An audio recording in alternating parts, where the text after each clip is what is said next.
Assalamualaikum warahmatullahi wabarakatuh. Dan salam sejahtera untuk kita semua. Bersepeda memang tidak harus seperti atlet 30 jam per minggu di minggu-minggu sibuk, atau setengahnya ketika memasuki minggu-minggu tenang. Tidak juga harus ngebut sampai 30 hingga 40 km per jam, atau merambah tanjakan curam dengan gradien di atas 15%.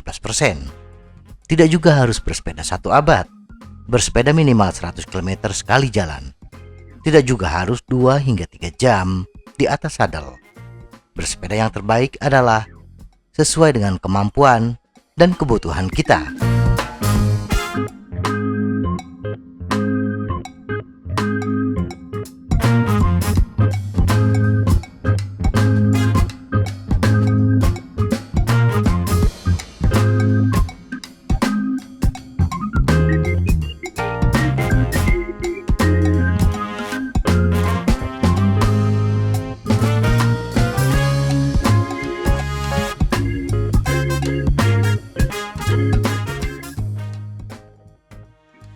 Bersepeda 30 menit dengan kayuhan santai di akhir pekan dan menghabiskan waktu berjam-jam di tempat makan bukan hal yang terlarang.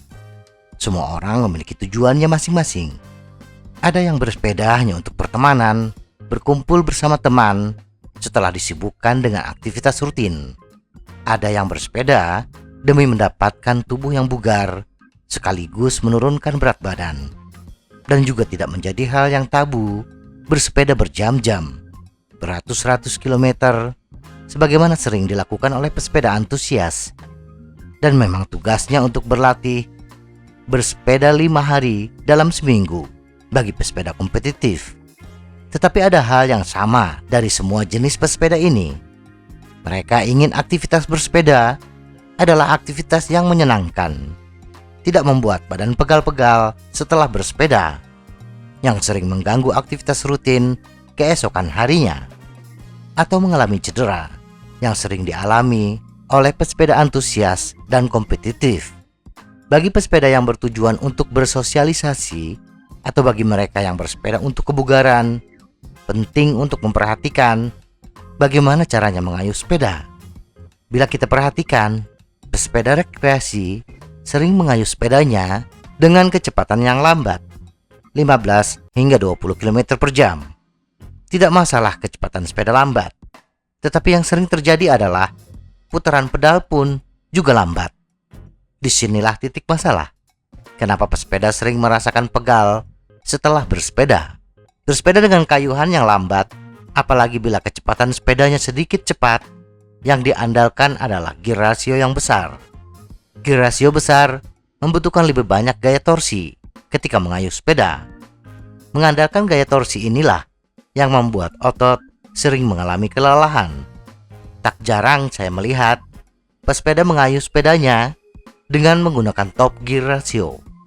Bila pesepeda menggunakan chainring 36T dan pilihan sprocket belakang 11T dan kecepatan sepeda 15 hingga 20 km per jam, maka cadence yang dibutuhkannya berkisar antara 36 hingga 47 rpm. Cadence yang rendah ini akan memaksa tubuh mengandalkan sistem anaerobik untuk menghasilkan energi. Sistem anaerobik dengan residu metabolisme berupa asam laktat akan menyebabkan rasa pegal di bagian kaki. Nah, agar setelah bersepeda kita tidak terlalu pegal, maka kita harus mengupayakan tubuh menggunakan sistem aerobik untuk menghasilkan energi. Caranya adalah dengan memutar pedal antara 70 hingga 80 rpm. Tidak masalah kecepatan sepeda lambat, tetap berkisar antara 15 hingga 20 km per jam. Tetapi cadence harus 70 sampai 80 rpm. Cara agar putaran bisa tetap ideal adalah dengan mengatur giring sepeda lebih rendah. Bila kita menggunakan chainring 36T, maka upayakan pilihan sprocket terbesar antara 16T hingga 22T untuk 70 rpm atau 19T hingga 25T untuk 80 rpm.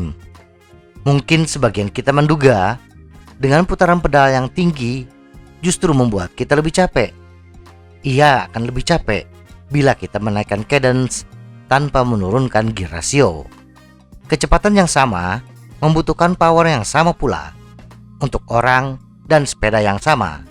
Jadi, tidak masalah menaikkan cadence sambil menurunkan gear ratio. Power adalah hasil perkalian antara torsi dengan cadence. Untuk ilustrasi, ketika kita mengayuh sepeda dengan gear ratio 36-11T dan cadence 36 rpm, kecepatan 15,34 km per jam, maka untuk pesepeda tertentu, power yang dibutuhkan adalah 37,3 watt.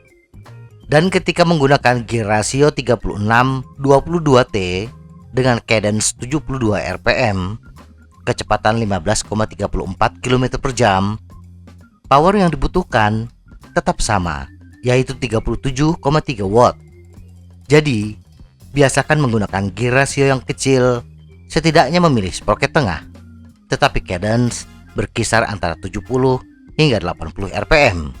Semoga informasi ini bermanfaat. Tetap sehat. Salam goes.